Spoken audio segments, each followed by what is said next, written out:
Welcome to Tuesday. What up? What up? What kind of Tuesday is it, Justin?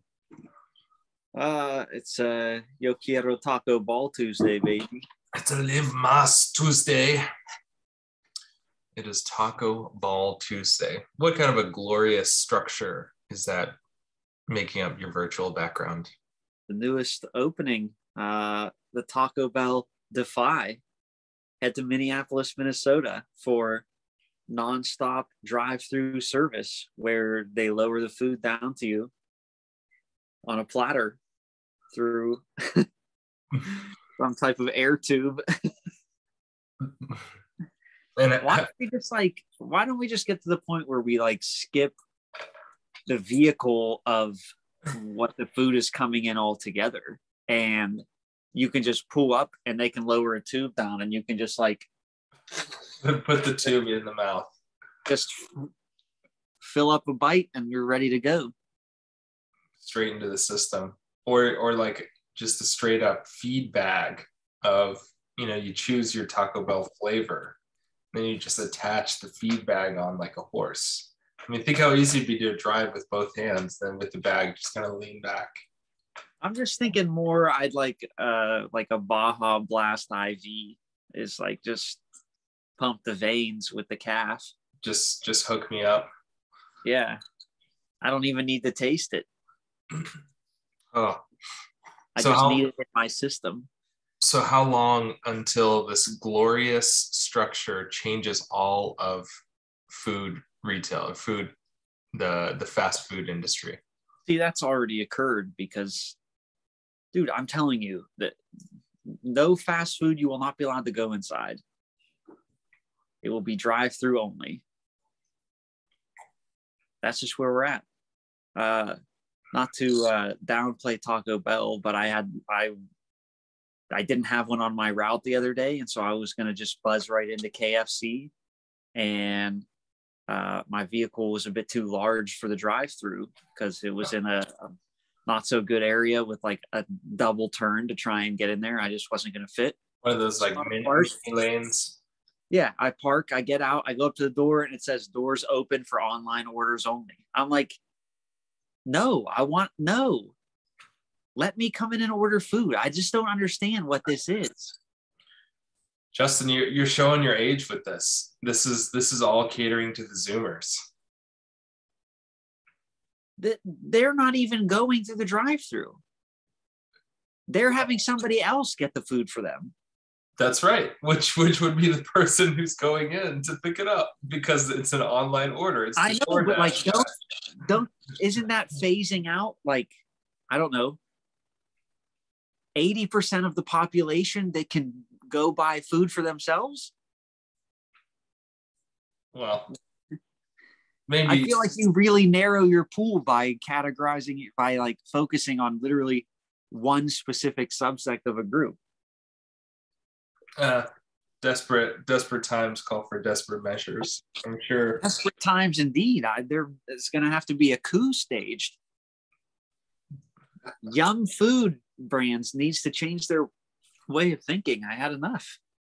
Now, I got to say, my local Taco Bell right across the street from my office has stepped it up, and they are now open for breakfast, which is a huge win. For a while, they didn't have staff. They couldn't do breakfast. You could only do the lunch menu, but they've got breakfast cooking it up now. And but is that the argument that they don't have staff so they can't do the dining room?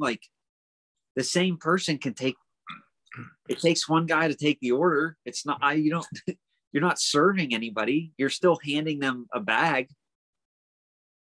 I think it comes down to staff, and then them just saying we want to eliminate one of the channels that could overwhelm our staff. And it's not Taco Bell. It's a ton of other places. I feel like the only restaurant that hasn't resorted to those measures is Chick-fil-A. I don't know if you've got Chick-fil-A close to you, but Chick-fil-A around here, they're constantly well-staffed. They have too much staff. That's right. They have so many staff. How could they be making any money? There's probably 15 to 20 people on the front end of a Chick-fil-A. I don't even know how many people are back there making food. Well, they're making it because of how fast they run that drive-through, man. They're doing 2 lanes in the drive-through and full service in the dining room. Yeah. No, most stores in this area do 3 lanes and in-store. It's wild. But we are getting distracted from the main topic for discussion tonight. I'm not so sure you are. I feel like that probably is the main topic of discussion for tonight. Okay. I know, Justin, your feelings are a little hurt here. I know you're a little frustrated with the series, but let's try not to show our incredible bias against the Warriors here. We've got a game 1 to unpack, game 2. But bias, all they do is continue to prove to be exactly who we said they were. If you're not willing to see it, then you have the bias. That is what I'm sticking to. So explain more of this. What did you see in game 1 or game 2 that should be plain and obvious for fans to see? The coronation in game 1 of Steph Curry as, this is going to cement his legacy. This is the greatest Steph Curry playoff game of all time. And they didn't even win because everybody was so quick to say that this is over, and they just blew them out, and nobody could withstand the onslaught that was that third quarter. And everyone was, Steph Curry, finals MVP after not even 3 quarters of basketball. So there's that. That's exactly why they are who we said they were and why they're so unlikable. And then in game 2, it was nonstop Raymond Green show. And it's just disgusting every second. Everybody he just gets away with it. He gets away with it all the time. Get an early technical, and then the refs are too scared to throw him out of the game. Will literally let him do anything he wants for the rest of the game. It's sickening. How could you? It's not enjoyable to watch. There's nothing enjoyable as a fan of basketball about watching that. You think he should have gotten tossed for that second foul? That should have been a technical. He could have got tossed on 10 different plays in that game. I can't take it. It's insufferable. They're insufferable. There's nothing worth rooting for. It'd be one thing if Draymond didn't talk as much trash as he did. It'd be another thing if he was a little more subtle, maybe with his egregious behavior. But the dude is, when he's playing, it legitimately looks clumsy. Like, he looks clumsy. He looks dangerous, both to the other team and his own teammates. And I feel like he has made a career out of this to the point where people accept this as normal. And it's not like, if you're on his team, you're like, oh yeah, that's just Draymond and he helps us out and he's not kicking us in the balls. So we're okay with this. Like, he wins. But it is just, I agree with you. It's wild how much he gets away with. That's right. Dude, I'm sitting here thinking about how I would rather root for the universally most hated player in the NBA over Draymond Green. Because, like, I just don't, like you said, how people are just like okay with it and just like let it go and like don't do anything about it. But his infractions are far more egregious than anything Grayson Allen has ever done. And there's not a person on earth who likes Grayson Allen. And I just like, I just cannot figure out how. I can't. I just can't. Well, it's because Grayson Allen has not. Well, number one, he hasn't won a championship. But number two, like, it'd be different if Draymond was on a team where he was the only guy. Like, I feel like he'd be singled out more. There is so much good karma that Golden State has that he gets away with more. Because what good karma? There's no redeeming quality. No. Sorry. sorry, not karma isn't the right word. I'm saying like good brand. There's so much goodwill towards Steph, towards Clay. Like there's so much of a Towards general Steve, towards Iguodala, toward there's so much of a kind of darling, oh, the Warriors are this like Cinderella story, this kind of like underdog press towards Draymond Green. I mean, he is literally the heir apparent to be the next guy on the NBA on TNT crew, and it sickens me. They're gonna just ruin the best thing about the NBA because he has like a contract with them. He's just I can't listen to him talk. I can't watch him play basketball. He's just sickens me. I feel like we've talked about Raymond enough, but I will say, going back to game one, I thought it was hilarious to hear him in the press conference say, basically, they're not doing what he looked at Derek White, Horford, and I think Smart maybe was the third, and said, there's no way they're shooting this well. And they actually didn't shoot that well in game two. So he got the last laugh in game two, but I cannot wait for the Celtics to come out and kick the Warriors in the teeth in game three and continue this absolute teeter-totter of, game one is like, oh, Warriors epic collapse, and the Celtics go on, have the perfect fourth quarter to steal home court. Then game two, it's like, okay, the Warriors did what they should have done and won the game. But the way that they did it was pretty, smashing and pretty compelling. I want nothing more than Boston to completely trash the Warriors in game three.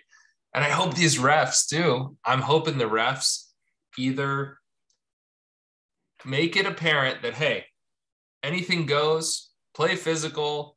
If we're going to let Draymond get away with that nonsense, we'll let you, Boston, get away with that nonsense too.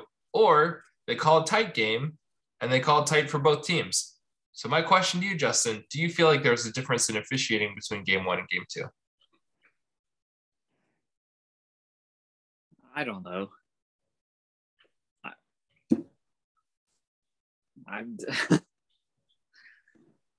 I think so. I think there definitely was. I'm sure there is. Every game is going to be different. Even quarters and halves are officiated differently. But every player on every team is officiated differently. Like, I don't know. I'm just like so apathetic towards the series at this point. Like, even before, like, I don't know. We talked about it. Like, the games are on so late. Every game's got to start at 9:00. Like, Sunday started at 8. It did start an hour earlier, which I thought was odd for the fact that it was on the West Coast. But again, it was Sunday, so they aired it earlier. But tomorrow night's game is back to 9 p.m. nonsense. And why does there have to be like 3 days between every game? Even home, like back-to-back home games, like they're not traveling anywhere. I thought they're two days apart. Okay, well, you go from playing like every other day, and if you're gonna have a 2-day break, I just say 3 days because, like, let's see, they finished Sunday night, then they have all day Monday, all day Tuesday, and then all day Wednesday until Wednesday night to play the game. So, to me, that's like 3 days. But like, if you want to put an extra day of rest, put it in the travel from San Francisco to Boston. That makes sense. But like, I don't know. Just play the games. Like, they drag it out. You have the two most unlikable franchises currently in the NBA. And there was a tweet I think I retweeted and commented on, was that game one was the lowest rated NBA finals game. Like, first it was like, oh, the lowest game ever is the bubble. And like, oh, let's just blame it on the bubble. No one cares. We're in a pandemic, blah, blah, blah. But like, this is, post-pandemic, maybe crowds are out. They're like, oh, there's so much star power. Yeah, but nobody likes any of it. Like, we're sick of it. No, I disagree. There are like the older heads like myself who are like, ton of bandwagon Warriors fans. There are so many bandwagon, and my brother Jason is one of those bandwagon fans that just fell in love with Steph Curry, fell in love with the Splash Bros, and are riding the Warriors train.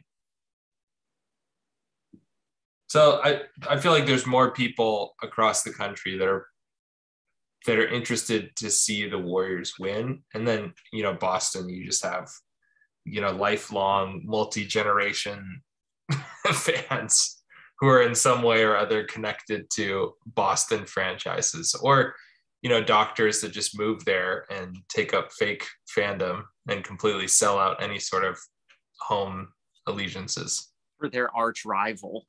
Yeah. So what happened in game 2? What went wrong for the Celtics in game 2? I blinked, and then it went from like a 5-point Warriors lead to like a 30-point lead. That's the same thing that happened in game 1. That they came out with energy, competed in the second half. I mean, Tatum hasn't been, he was horrible in game 1. I would say he was mediocre in game 2. He's your best player. He needs to play like it. You mentioned, Al Horford can't go from having like a career high, 28 points or whatever, 30. Well, let's just say he looked a lot more like 35 than 25. Yeah.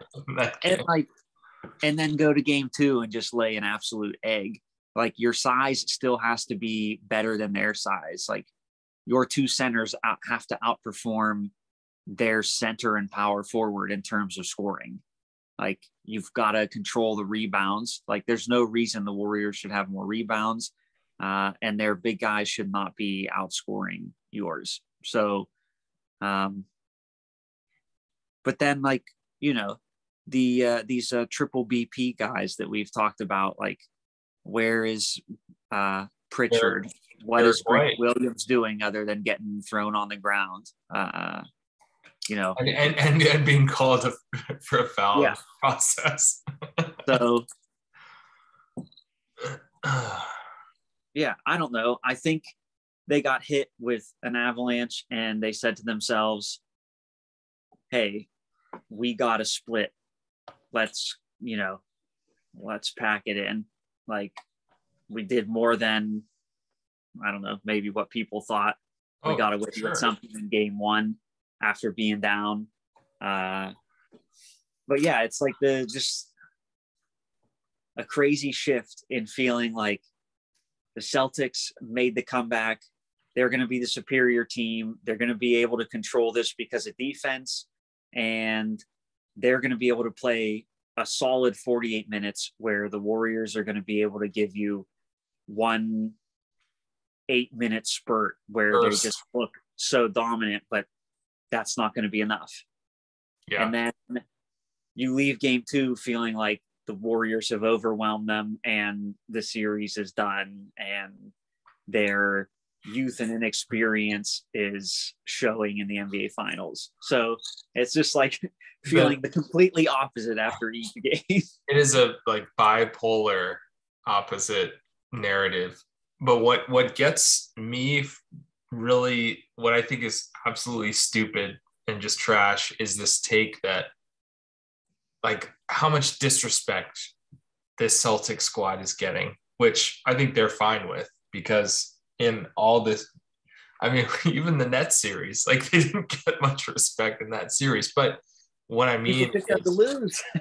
Yeah, what I mean is, I feel like, especially after game 2, the narrative has now shifted to, okay, it's almost as if the series is 2-0, and the Warriors are up 2-0. People just want to quickly shove off the fact that Celtics have home court advantage. And I think people are so caught up in the moment of how dominant the Warriors looked in that third quarter and overall in game 2, that suddenly it's like, oh, we saw peak Warriors play to their peak potential. This is the same level of play that we expected out of this Warriors squad. And I completely disagree. Like, yes, we saw flashes, and totally there's going to be, if you're the Celtics, you're thinking, how do we stop the bleeding? How do we just stop these ridiculous runs that the Warriors go on? But if you slow down the game, if you use Draymond's antics against him somehow, or if you body up and play physical with them, I'm still, I guess what I'm arriving at here, my conclusion, I'm still sticking with the Warriors. Like, for as dominant as I'm still sticking with the Celtics in 7. As dominant and as easy as the Warriors made it look in game 2, I'm still taking Celtics as a better team to win this series. All right, then. And just one game, but that was basically like a 30-point lead at one point. That's one game.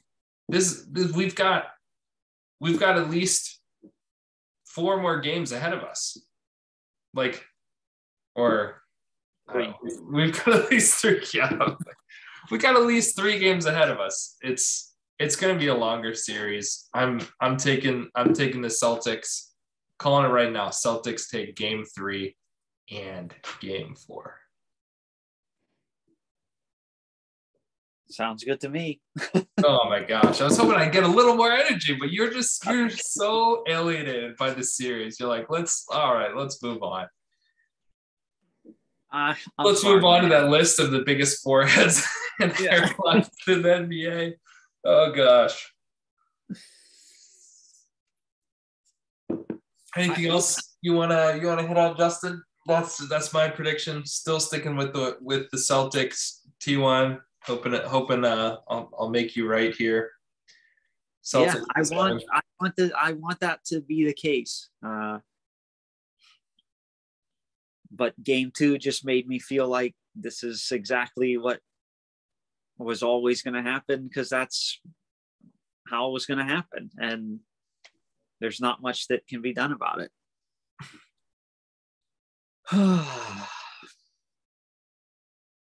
Like, Boston's not going to get the help they need from the other guys. Like, now we're set up to the point where Jason Tatum will have a really great game and get nothing from nobody around him and get it wasted.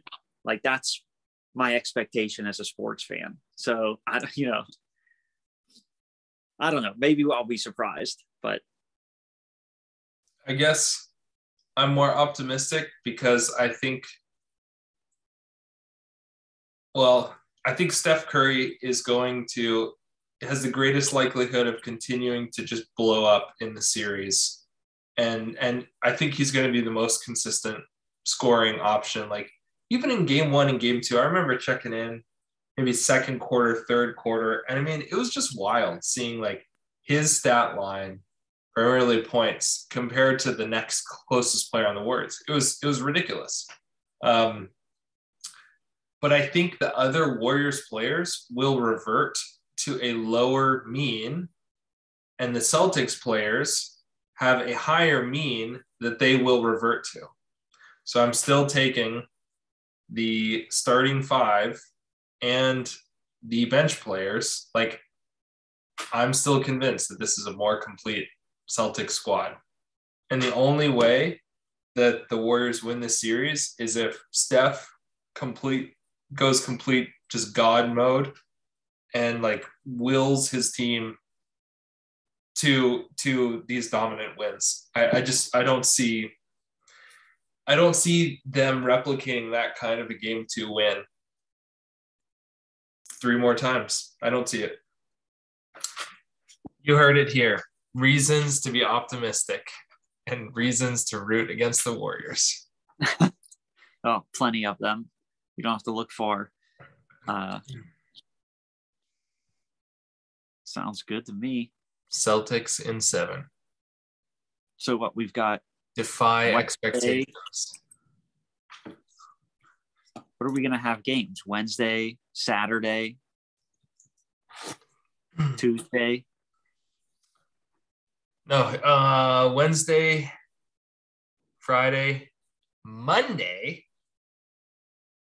Thursday, Sunday. That's what we're looking at. That's what I don't get. This is the NBA Finals, and there's no game Saturday or Sunday. Yeah. That's crazy to me. Well, Game 7 would be a Sunday night. No, I mean, they just had a game on a Sunday, but I mean, you go through a weekend and you're going to have a Friday night game. That's a Friday night, then a Monday night. It is kind of bizarre. I guess it's catering to the hockey NHL playoffs. I would assume that they would want to go directly against them, and because they're competitors. I guess maybe not, but typically when a sport does that, it's because they feel they can't outdraw something else that's going on. Like, I don't know, the NBA in like February, they have 0 games the same day as the Super Bowl because they know no one will watch. But like, this is like, I don't know. Baseball and hockey are going on. I don't know. I just think you waste the prime audience by not having a Saturday or Sunday game, but whatever. Oh, another quick shout out here. Yeah. YouTube TV, you can sign up for, I think it's like a free month trial or something. If you haven't already, sign up for a free trial, and then you can stream all of the NBA Finals on YouTube TV. It's phenomenal. I'm going to be activating mine tonight. Can't beat that. Unless you can use an antenna and get stations for free. I don't know. I guess the games aren't all on ABC. Some of them are on ESPN, so that makes sense. Yeah, get YouTube TV, stream the games for free. Yeah. I'm like still thinking that you can get like local stations with just an antenna, but I don't know. No, we've got an antenna. That's how we do. Yeah, I think all the games are on the ABC, so we can stream them, but just through a free antenna. But for me, that'd be like on a different device other than just the TV in the living room. Well, Taco Bell will continue to defy expectations. And just like the Celtics, the Celtics will defy the narrative. They'll defy the public's expectations, the quote unquote analysts and experts' expectations. Celtics in 7. Send these goons home. Send them fishing. My goodness, I just cannot wait. Cannot wait. All right, my man. Yes, sir. Enjoy the rest of your Taco Ball Tuesday. Yo quiero Taco Ball, Holmes.